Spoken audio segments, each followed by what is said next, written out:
Good evening, everybody, and welcome to Pop Goes the Writers, our first one for 2024.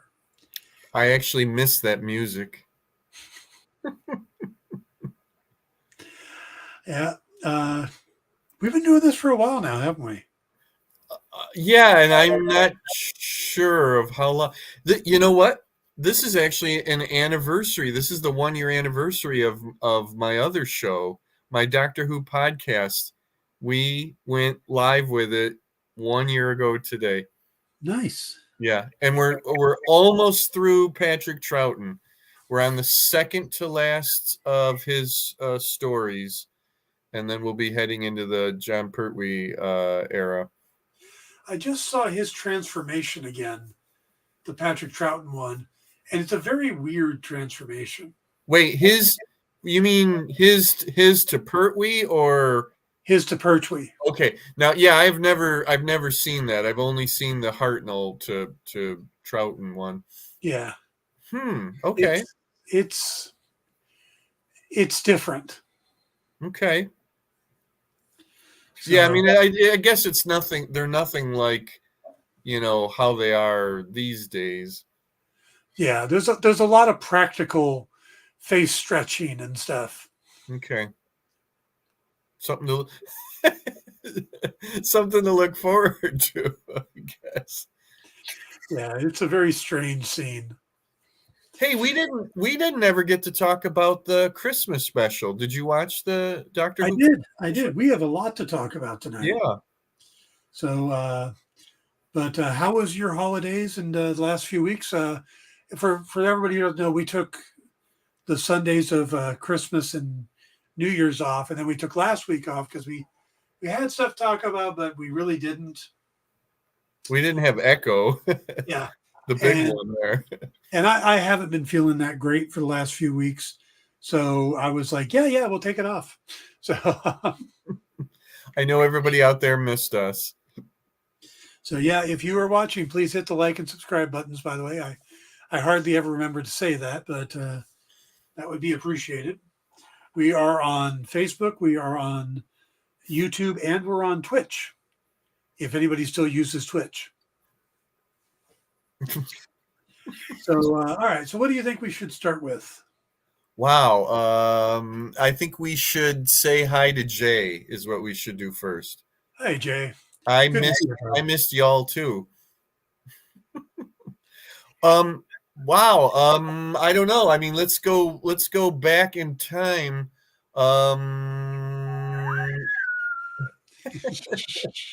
Well, let's the Doctor Who Christmas special. Did you enjoy it? Yes. Good. Actually, both the Doctor Who specials, or all three of the specials, and the Christmas special, really reminded me how much I like Russell T Davies and his writing, because it felt like we were back with the Christopher Eccleston or the David Tennant Doctor Who's again.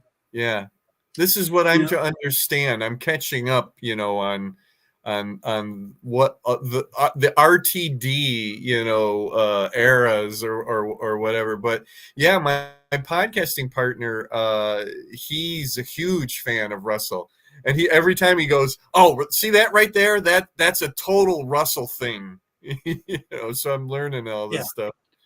And that's nothing against the other guys. I mean, Stephen Moffat is an incredible writer. He's made some great shows besides, working on Sherlock.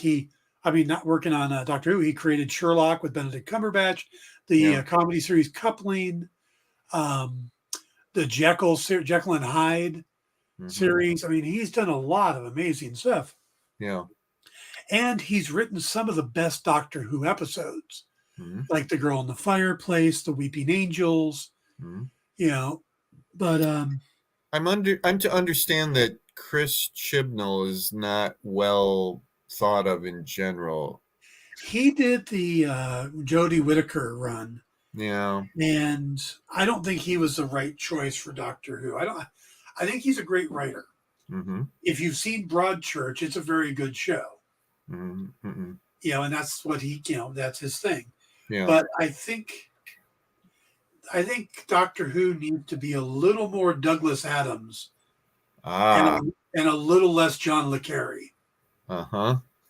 So when Douglas Adams, of course, having been one of the showrunners on Doctor Who. Right. Yeah, and I'm catching up on all of that too. My partner John's been telling me, like kind of, giving me hints of things, and he said, wait, Douglas Adams is really gonna, be involved a lot, and that gave me flashbacks to reading all the Douglas Adams novels, way back in the day. So, did the Christmas special make you look forward to Ncudi's upcoming season? I did. I really enjoyed his performance and Ruby's. Mm-hmm. I thought both of them were a lot of fun, but it felt like the Doctor was the lead again. Yeah, and that's something that feels like it's good. If in all the old other stuff, the older ones that you're watching now, yeah, it always felt like Doctor Who. The Doctor was the lead character, and the assistants or the traveling companions, the companions were just companions. They were the Dr. Watson to Sherlock. Yeah, exactly. And when it started losing that a little bit with the David Tennant run, but it really lost it with Stephen Moffat, Matt Smith, and Karen Gillan, and even more so when they brought in Jenna Coleman. Yeah. And I haven't seen enough of the others, but what I've seen, it seemed to continue, where the companions almost became more important than the Doctor. Yes, I have gotten that impression without even really watching it, but just sort of, I don't know, absorbing things from here and there. And John tells me, so much, because I'll ask questions about like, well, what's this and what's that? And I have totally got that. I think I may have even said that to him at one point, that I said, wow, these days it seems like the companions are everything, and people tend to talk almost as much about them than the Doctor. And yes, you're right. Where I'm at right with Patrick Troughton, although Zoe and Jamie are right in the thick of things, it's still all about, the Doctor for the most part. Yeah. But yeah, I've gotten that impression. So I really enjoyed Ncuti. I think he had a really fun joy that he brought to the part. I hope they don't really kind of go, darker with it. I mean, yes, I think there should be a lot of serious, moments and things like that. But it really, it kind of reminded me in a way of Billy Zane playing the Phantom. It was this interesting take on it where he was like, it was a joy to be the Phantom in that movie, and that's what like it was like Ncuti's like, I'm the Doctor, isn't that cool? Kind of a thing. So it's something nice to look forward to. It just seems so long from now. I think it's like what, April or May before it starts up. Ugh. Yeah, but he was definitely fun, and that's what I want from the Doctor. Yeah.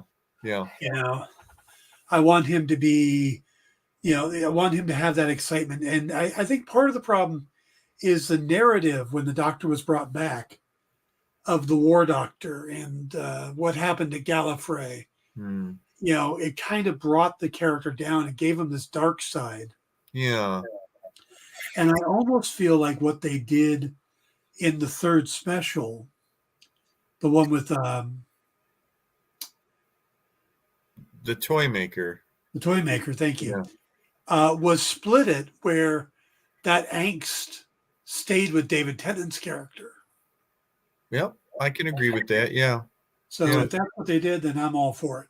Yeah. I really did enjoy having the Toy Maker in there. I'm not a big fan of Neil Patrick Harris, but I did actually enjoy what he did, in that part. I appreciated the callbacks. I felt like I might have even had a little bit more of a leg up than some people watching it, because the Toy Maker, like I said before, or before we started, we've only been doing our podcast for a year, and we're going, story by story from Hartnell, and we're up through Troughton now. So the Toymaker wasn't that long ago, really, that I watched it, and I felt, like I did have a leg up, and I got a little bit more of what was being said about that they had faced each other before, and all of that. There were moments where I actually thought that Neil was channeling Michael Gough, who played it originally. There was a couple of times where he put something into his voice that I'm hoping that that's what, he was doing. Overall, of the three before the Christmas special, I think I enjoyed Wild Blue Yonder the best. That was the second one. I can see that. Yeah, all three to me were good, and I really liked the Christmas special. I liked the song; it was kind of catchy. I'm not so sure what to have thought about that. You know what? It took me out of it a little bit when he and Ruby start like singing. Because I was saying this to John, that there's musicals that are, movie musicals where you're just supposed to believe they're talking, but we hear it as singing songs. And then there's musicals where it is actually that they're singing songs, like Cabaret, something like that. So I thought there was some confusion between exactly what was going on there. Like, I didn't understand. Were we supposed to believe they really did start trying to sing and make up more lyrics to the Goblin song, or was it that they were really just talking? I took it that they were just, but then, the previous one where he was trying to communicate with his eyebrows, it shows that the Doctor tries to communicate in whatever language somebody's using. Yeah. So song, you go with the song. Yeah. I liked the whole thing about the language of rope, or whatever that was. That was very clever. I appreciated that. It had a nice kind of like a Sherlock Holmes type of vibe, in there. So that was fun too. I thought it kind of got weird when everything changed, and Ruby's grandmother and mother changed because of what was going on. I thought it kind of, I don't know, it lost something there. It was almost like the main story was over, and then they had trouble sort of transitioning into the remaining part of the story. But that was minor, overall. Overall, I really liked it, and it really encourages me, to continue in the modern era. Yeah. All right, let's move on. Let's talk about, just give me your reason on this. You said before we started that you have given up on Monarch. Yeah. So if I'm not mistaken, I watched 5 episodes, and it just really was not doing anything for me. I thought it was pretty meandering. I wasn't really getting invested in the characters.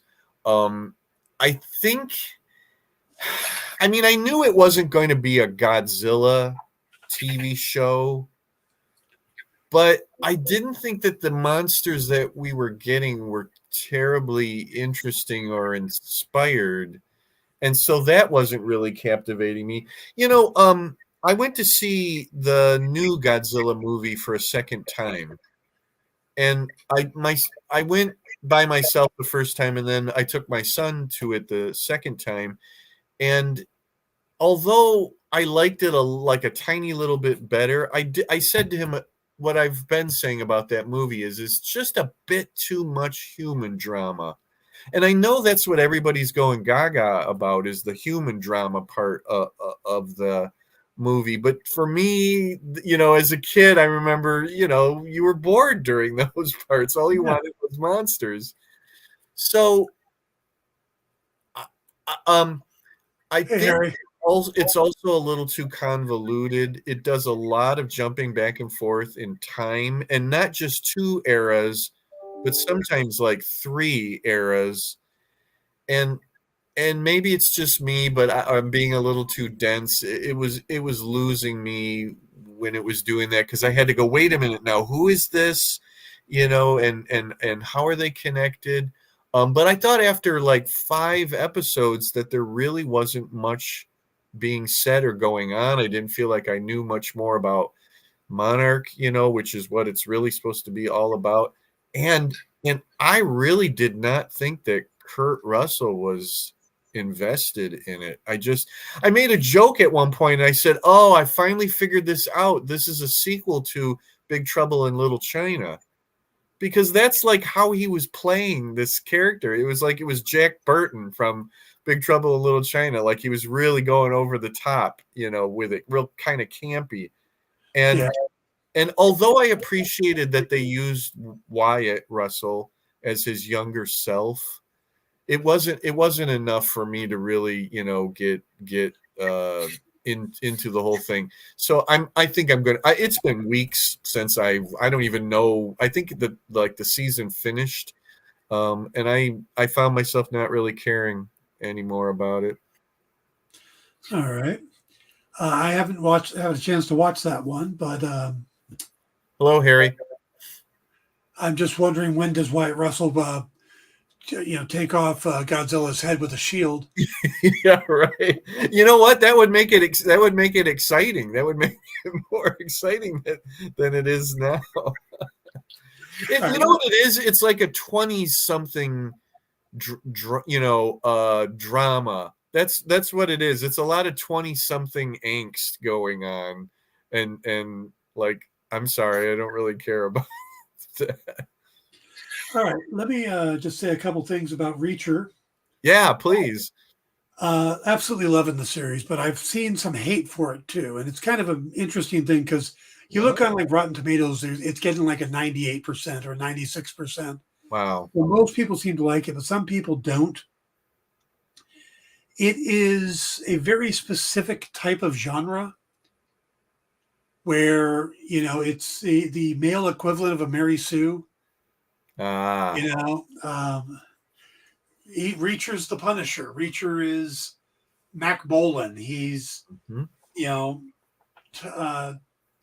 he can just do everything. And okay, this season is a little different because we get to look at his former team that he had when he was in the Army, and a lot of them are similar. Not exactly as good, but they're all up on it, and it makes him start questioning some of his life choices. So that might be where some of the negativity is coming from.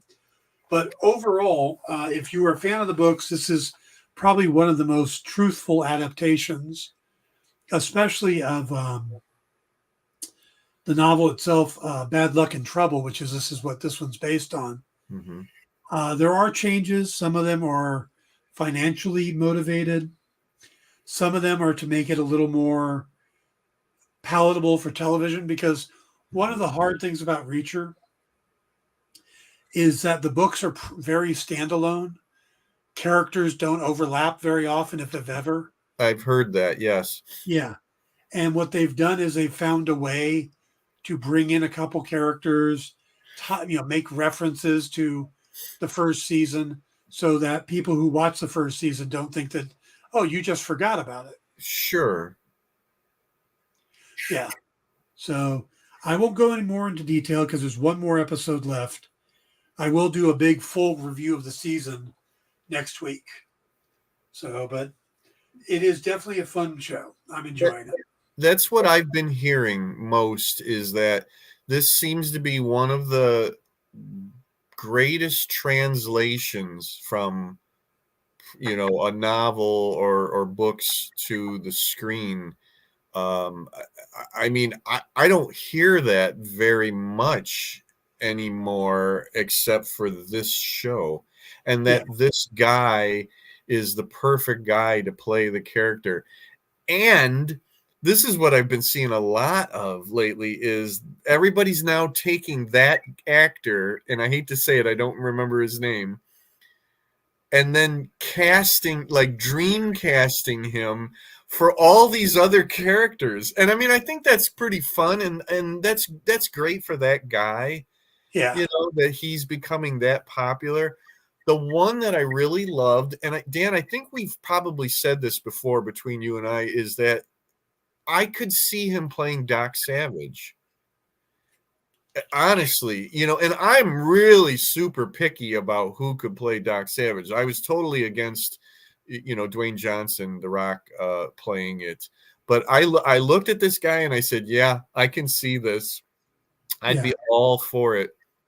I just wonder how much longer he's going to want to do these types of genre shows. Because it's not that he's just doing Reacher. He just did Fast and the Furious 10. Mm-hmm. He did Titans as Hawk. Mm-hmm. He was Aquaman on Smallville. Oh, he was that the same guy? Yes. I didn't realize that. Yeah, he was in Blue Mountain State or something, where he was a big football player. Yeah. So Alan Ritchson has been kind of all over the place. Yeah, he's going to want to watch that typecasting thing then. Yeah, right. But he's also got a really good singing voice. Is there anything he can't do? Doesn't seem like it. He was on American Idol. Is he going to be on Dancing with the Stars? Maybe he probably could be, and I wouldn't doubt it.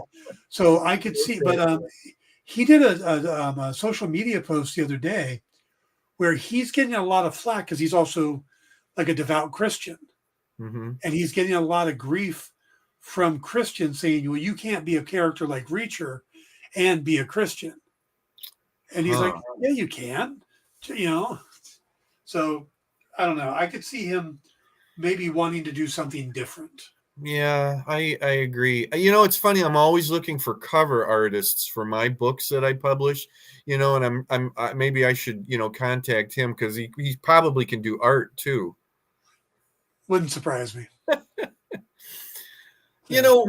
But that's funny that you say that about like if he's a Christian, he can't play a character with dubious morals maybe or whatever. But I have good friends who are very liberal minded and would maybe normally be against gun violence and things like that, but yet they're incredible pulp writers. And to be able to write pulp novels and pulp characters, there's a lot of gunplay, and especially from the main characters. So you can, I think, divorce yourself from things in your professional life and your personal life. And in a lot of ways, Reacher has a very strong moral code, but it just happens to be more Old Testament. Mm-hmm. Mm-hmm. He's just the eye for the eye, and he's willing to kill if somebody is justified. Yeah. So, well, there you go. Maybe that's his justification. Yep. Well, good. I'm glad you're enjoying it. How many episodes are these seasons usually? 8. 8. Wow, short. That's the average, I guess, these days. I remember when we used to get 13 episode, series, and I said, "Wow, that's almost half of what we had when I was a kid, and now it's down to 8 or 5." Actually, we'll get there. Don't rush. I know. I wasn't trying to give you a lead in. It just occurred to me. There, I see it. So we wanted to talk about What If first. Yes. Yeah. That's what was that? That was 9, right? Yep. So what were your thoughts on What If? I enjoyed it more than season 1. Which is not to say I didn't enjoy season 1. It's just I'm going along through this and I'm like, wait, when are they going to hit a bad episode or just kind of a lukewarm episode? And it just kept going and going. And then we got to the Kahori episode, and I said, oh, okay, well, this is the one. I'm not going to really, it's okay, whatever. I'm not going to really enjoy it. And then I walk away like, wow, that was really good. Like, she was a really interesting new character, and that episode had barely any connections to anything else. Yeah. You know, but yeah, I walked away saying I enjoyed that more than season one, and that's, you know, that's really saying something, because I really enjoyed season one. If I had to pick a favorite, boy, I'm not so sure. You know, I enjoyed the 1602 Avengers. You know, I enjoyed anything with Captain Carter. I'm not so sure. I think I kind of enjoyed them all pretty equally. For me, my favorite was the Happy Hogan one. Yeah, yeah, yes. I love that he became the Freak, which is a character from the comics. I am so embarrassed.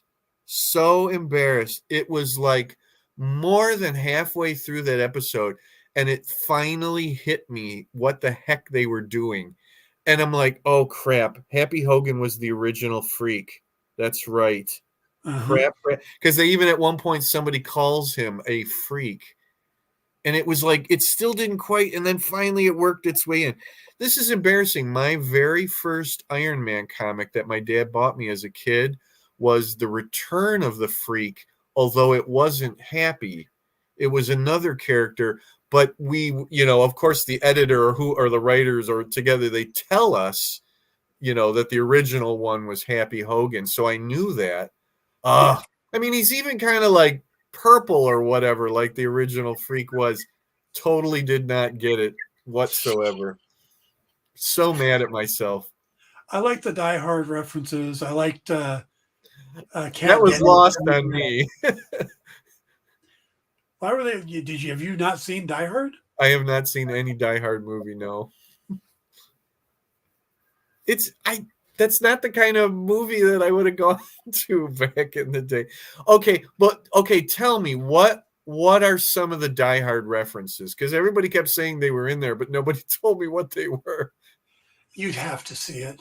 Okay. Is it falling out of windows? Is that the That's one of them. The writing on the sweatshirt, the dialogue between him and Kate Denning's character. There was just so much.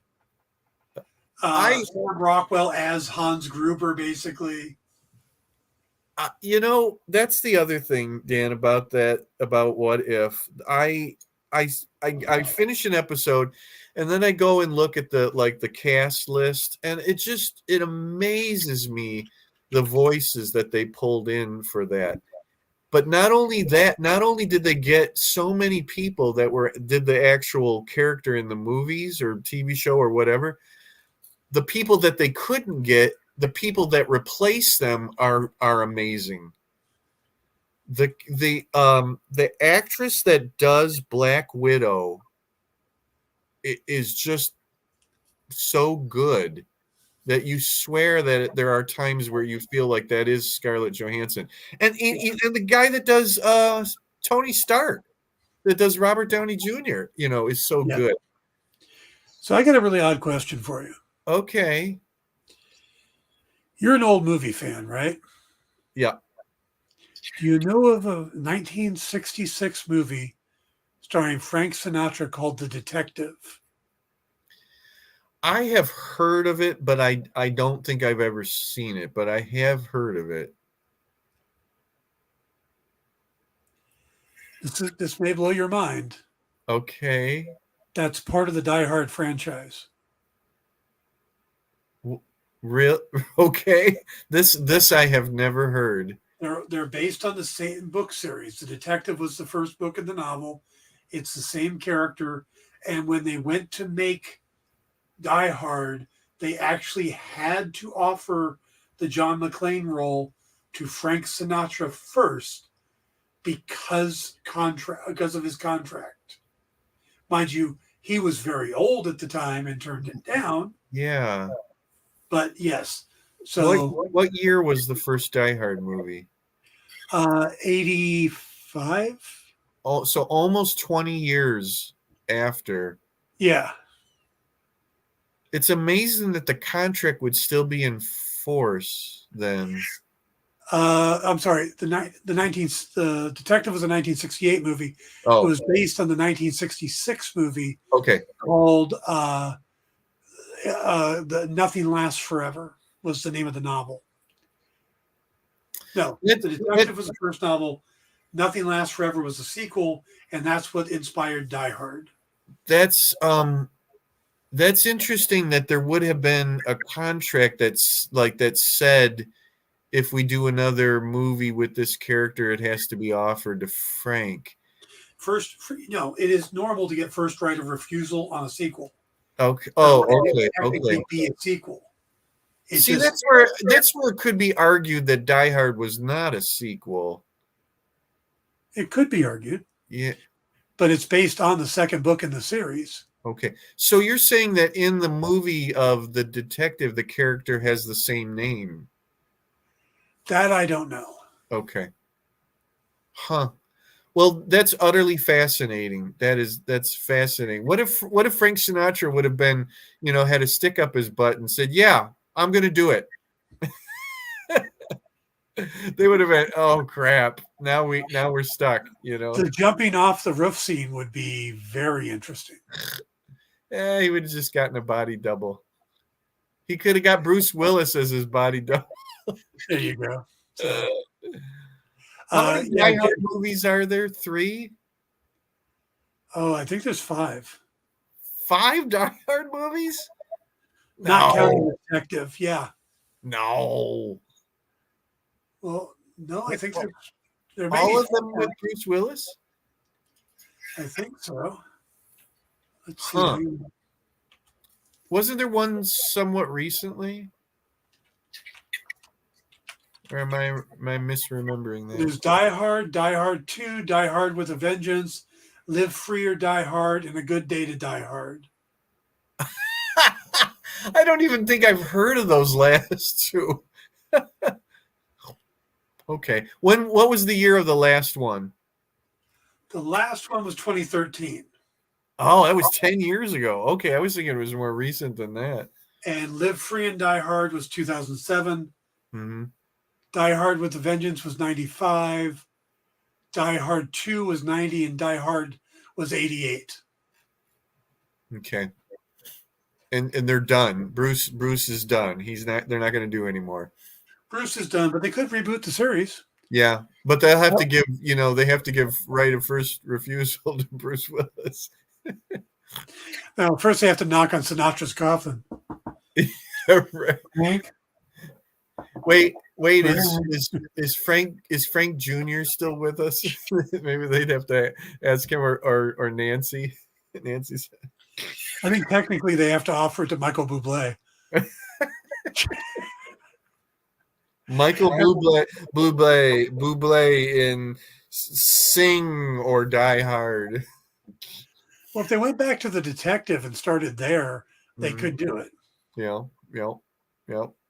See, now I have to pose the same question to all my Die Hard friends and see if they're aware of this. Well, I appreciate that. Thank you very much. That's fascinating. I mean, I'm not into the movies, but I like that kind of trivia. You could forget the rest of them, but the first Die Hard movie is well worth watching. Okay. But you know what? You know what it would be like? It would be like me watching Princess Bride, 20 years after it came out, and with everybody telling me I have to watch it and it's the greatest movie ever. It would be really hard to watch Die Hard without, it seeming farcical to me. Yeah, there's some movies I haven't seen that everybody loves, and it's like... And wait, I thought that music was to prove your point. That's funny. Okay. Anyway, let's get back to What If. Okay, What If? Yes. My only problem with the whole season is Kahori, the Kahori episode. Yeah. Is that the premise of What If is that they take a moment from the movie or take some moment in the MCU and go what if on it. I don't see that in the Kahori episode. I don't see what moment they're changing. Kind of. So that's my only problem with it. Well, wasn't it that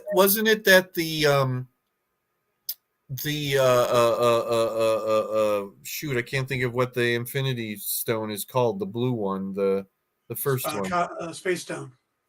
Yeah, it's the Cosmic Cube is how I think of it, but they didn't call it the Tesseract. Well, wasn't it that it came down on Earth at a different time or in a different place? Isn't that the what if part of it? Kinda. Yeah. Okay. Maybe. We never see when it comes down to Earth in the MCU. We just see when the Red Skull gets it and goes from there. Yeah. I can see kind of, what you're saying there. I know that they had invested a lot, of hope and time and energy or whatever into that character. We had heard about it beforehand that this was going to be a big new character of theirs, and and I was trying to go into it with an open mind, but it was really done well, and good episode. I had no problems with that. Mm-hmm. Just and I like the fact that they kind of borrowed from a lot of movies in each episode. The noir, the Blade Runner-esque one with the Nebula, or the Die Hard one and stuff like that. Yeah. The pod racing one with the. Oh my God! You know what? That might have been my favorite, maybe, but yeah, that was totally, as Anakin would have said. Now this is pod racing. Yeah, that was really, really good. So I really enjoyed the one where Peter Quill as a kid. Mm-hmm. Because again, I'm a Hank Pym fan. Not what they did later with him, but sure. He was one of my favorites growing up. So I really appreciated that one. Was that? I forgot to look. Was that Michael Douglas? Oh yeah. Okay, that's what I thought. Strangest people came back voice wise. Cate Blanchett. Like what? What's his name? Jude Law. I know, right? I mean, it was this tiny little part. Yeah. So, okay. Mm-hmm. You want to come back for that, but yeah. Well, there was another one that was like, I couldn't believe that they got that actor, and I can't think of it now. But it wasn't that big of a part. Yeah, Jude Law. I mean, God bless him. I mean, that's cool that he, was good about doing it.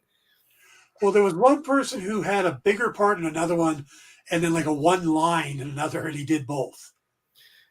Yeah. I assume that they just bring those people in for a day and go, here's 3 episodes that your character is going to be in. Let's just record all of them, Pretty much. I'm sure that's probably what they do.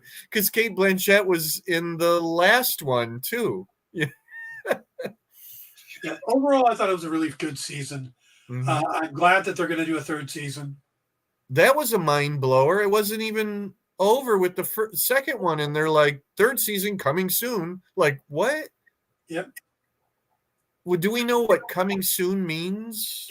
Not with Marvel. That could be anytime.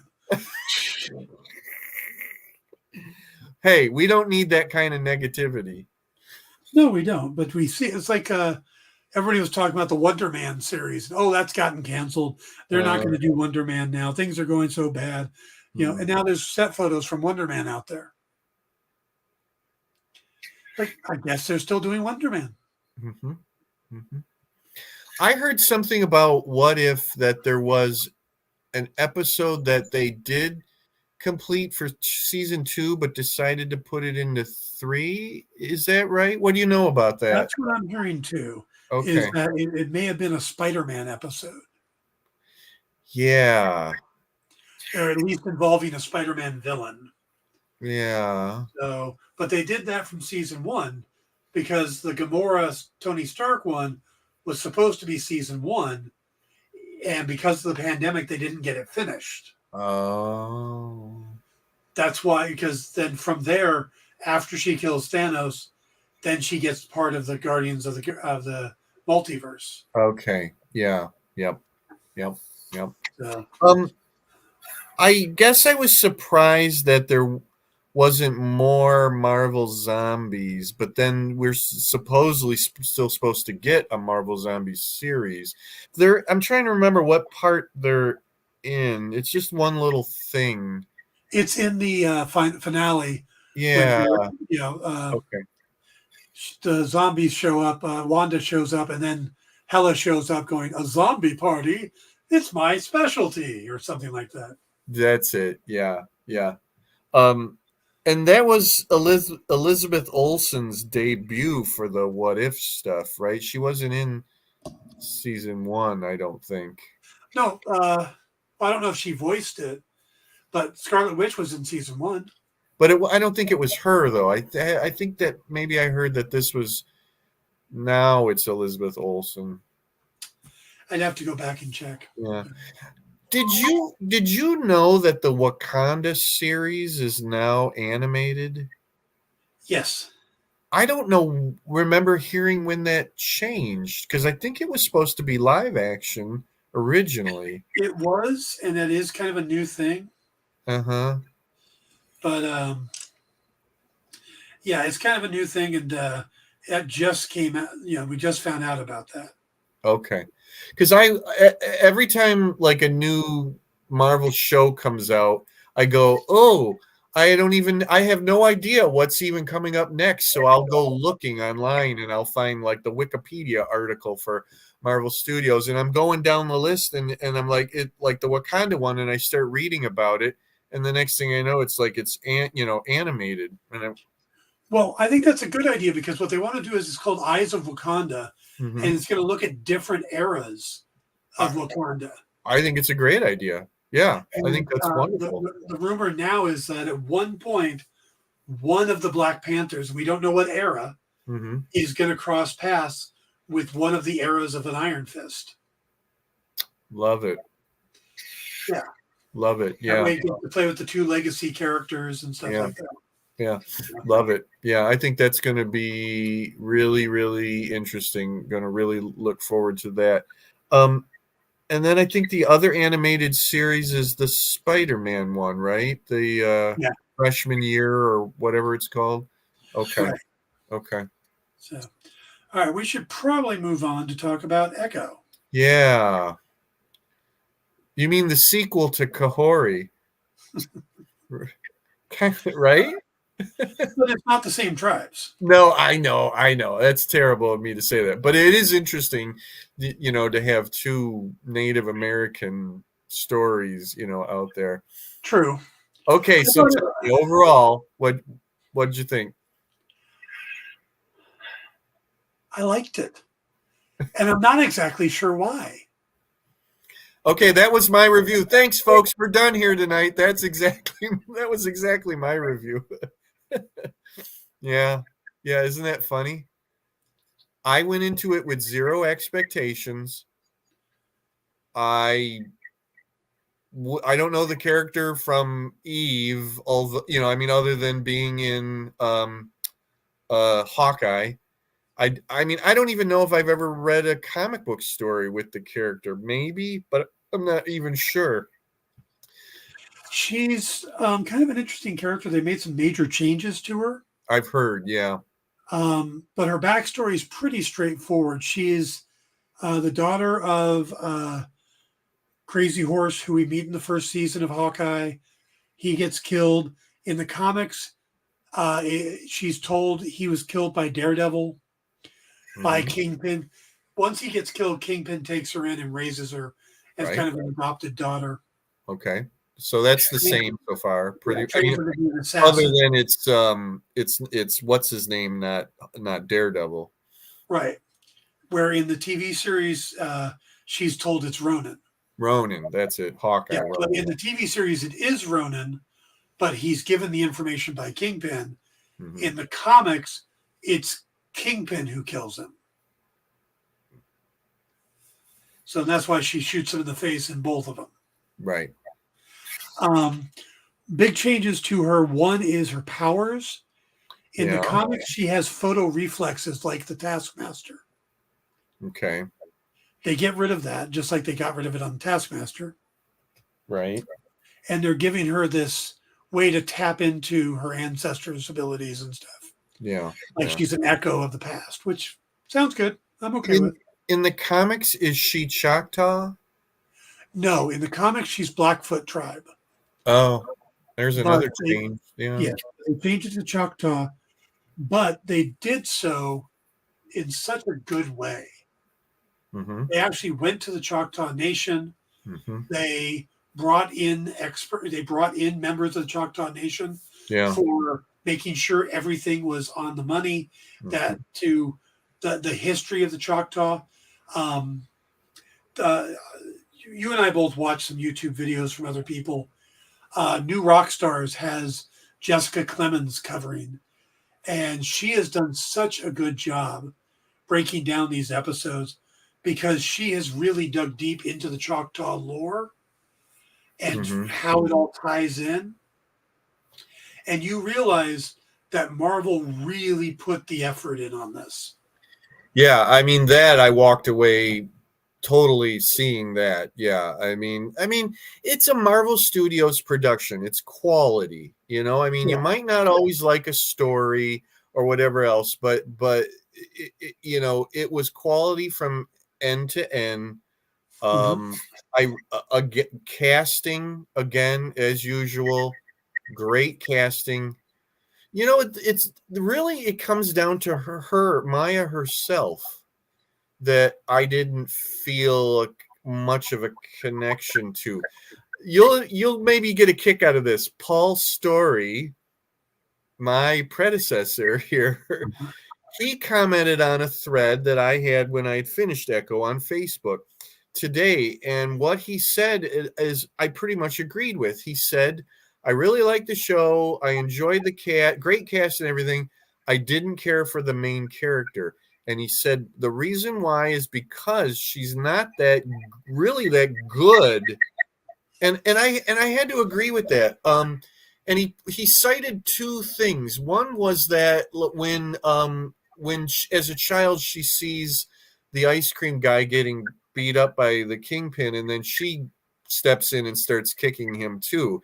And that shows kind of a nastier streak, you know, as a child. And that she said that the king is dead. It's time for a queen now. She wanted a criminal empire. Yeah. You know, it's, you know, the actress does a good job. And if she is deaf in real life, is that correct? And she actually does have a missing leg in real life too? Yeah, the character in the comics doesn't. They added that to the TV character because this actress has the missing leg. Okay, and that's, you know what, that's a really great, you know, part of that. You know, I enjoyed the interactions of having to get the temporary one, you know, from the guy that is her, I don't know, is it her uncle or the old guy who does the pawn? He's sort of her grandfather. Sort of her grandfather, right? He used to be with her grandmother, right? You know what? Who I really liked, both actor and character, was, and I hate to say it, some of the names I didn't remember the names. It's her. I guess it's her cousin who runs the roller skate rink. Yeah. Whatever that character's name is, I really liked him. He's a fine actor. He, you know, really enjoyed them. You know what was incredible, Dan, is how many actors in this production did sign language. Yes. I mean, almost all of them, except for Vincent D'Onofrio, you know. And I think that was specifically to show that he never really put the effort into being. And she says that, you know, she skewers him with that one, and you never even bothered to learn signing. Yeah, it's Henry is the character, Henry Black Crow Lopez, but the actor's name is Chase Spencer. Okay. Did you enjoy Biscuit? Biscuit was pretty funny. Yeah. You know what's funny is towards the end, they put a term, a Choctaw term out there that looked and sounded like Biscuit. And it made me wonder if his nickname was supposed to be a bastardization of that term. Might be.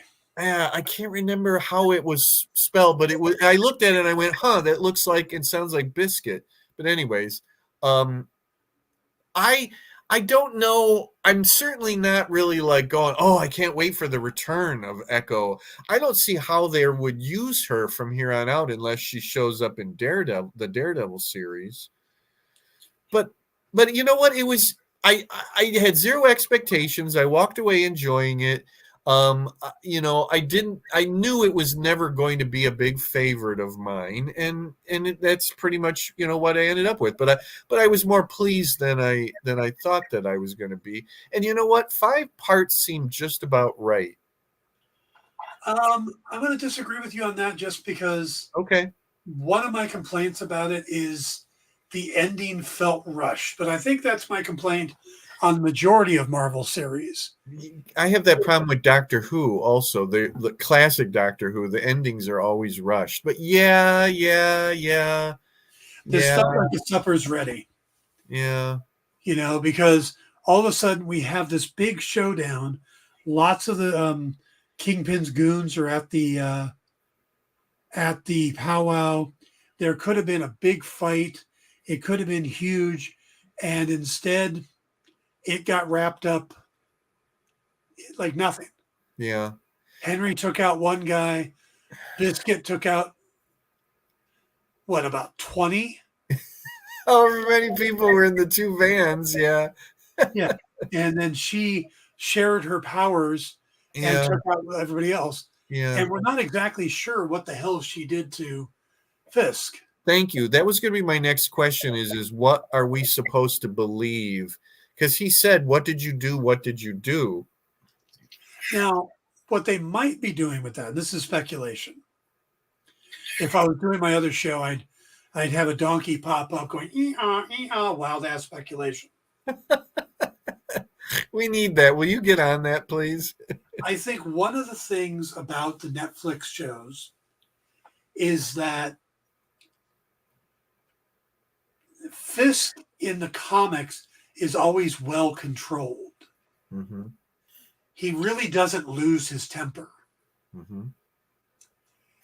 In the Netflix series, there is almost this childlike anger that comes out of him. And I'm wondering if that's what they did. That's my speculation too. It's not as, you know, crazy as you might think. I think I after it was done, I said, "Oh, did she take away some, or I don't think it's all, but some of his pain?" You know, and does that somehow lead into the very last scene with Fisk, you know, and why he chooses at that moment, you know, to do that? I thought that it maybe needed to be a little bit more. It needed to be clearer, especially in the flashback when he's back in his home, his childhood home, and then she shows up there, and it maybe ended a little too quick there, and should have been a little clearer. Yeah, I can agree with that. Yeah. Everybody is saying that now the Netflix series are part of the MCU. Well, and they're saying because they put out a trailer that included some footage from Daredevil, then Hawkeye, then Echo when they were promoting it. Yeah. And Brad Winderbaum, the guy who is in charge of Marvel Television, mm-hmm. has said that he looked at it as being canon. Okay. And the final thing is, if you go to Disney Plus mm-hmm. and you look at the timeline order where they put all the shows in timeline order, yeah, suddenly the Netflix shows are in it. But they did enough things different. Uh-huh. Like the wall that he's staring at is in his bedroom, where in the Netflix series was in the living room. Okay. Or the hammer that he's got that he killed his dad with. Yeah. It's not the same hammer. The one in the Netflix series was a claw hammer, and that's a ball peen hammer. What I would like to see is somebody take everything of the Kingpin from the Netflix shows and then all of this now in Marvel Studios and show if it lines up. Like the years that it said that he got Maya was like 07 or 08, if I remember correctly. Like, how does that does it interact well with the Netflix history? Like could it be that he could have raised Maya? Did we just not see her, or does it not work at all? From what I understand, there's a few people who have done that. Okay, I figured I knew somebody had to do it. And there's no glaring contradictions. Okay, well, then that's kind of cool then. Other than it's a little odd that we wouldn't have, I mean, obviously they didn't know back then, but it would be a little odd that we didn't see or know about Maya, because was he with, what's her name at that point? The love of his life, Vanessa.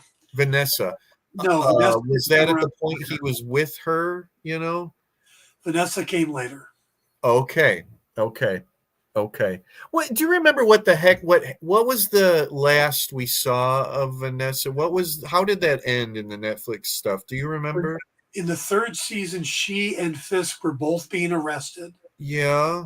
And Matt Murdock said that he had enough evidence against Vanessa to put her behind bars. This is coming and back. He wouldn't use that if Fisk gave himself up. And, Okay. So she's still out there somewhere then. Yeah, and she's going to be in the Daredevil Born Again series. Is she? It's going to be a different actress. Oh, okay. I wonder why. They had to recast. Okay. Maybe she didn't want to come back. Yeah. She's gotten a lot bigger.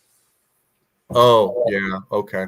So the latest rumors are that a new pilot and some new episodes were written for Daredevil Born Again, and that they bring back Deborah Ann Wool and Eldon Hansen as Foggy and Karen. I would think they would almost have to, It is filming or it isn't. I don't remember. It's not filming yet. Okay. The brakes got put on it and some people got fired off of it. Okay. And new people they filmed some scenes and they're going to try to use what they've already filmed. Okay. I was looking at the Marvel shows of what has been filming and what is supposedly completed filming, and I didn't realize that Ironheart had either a lot filmed or finished. Ironheart is basically finished, but I think they're holding that off until they can have it closer to Armor Wars. Yeah, that's probably a good idea. So now I thought I remembered what will be the next live action series, or probably then. It's probably Agatha in that's October. It. Thank you. Yeah, Agatha. That's it. Okay. Yeah, there's not going to be a lot of Marvel stuff this year. We lost Jim, which is pretty good timing because Clock on the Wall says it's time for the end of the show. So I don't think that was a better way to segue out of it. Well done, Jim. That's almost an Irish exit, when you just kind of, oh, look, he's back. I told you. It's a good thing it was right at the end. Maybe it was like God telling me that to stop talking about the Marvel Studios. I was giving you credit for an Irish exit. Really, really quick. How the hell could Deadpool come out before the next Captain America movie? Right? Whereas that's done filming and Deadpool is still filming. I don't know. Okay. So we're not getting any Marvel movies this year. We're getting Deadpool. I doubt it. I don't see how. How? That's going to be the quickest post-production ever then. Oh, but we're getting Madam Web and Venom 3 and... You know what I mean. Marvel Studios. Yep. So. All right, guys, we're going to wrap it up there. Thank you for joining us. What? 2 weeks, right? We're going to be back in 2 weeks? No, we're back next week. Okay.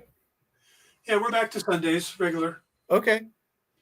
So I wasn't sure. That's why I asked. Yeah, that was just through December. Okay. Right. Okay. So we will see you all next week. I'll see you on the Dan Wickline Show on Thursday, plus the news recap on Tuesday. Have a great week. Be well. And we will see you all very soon.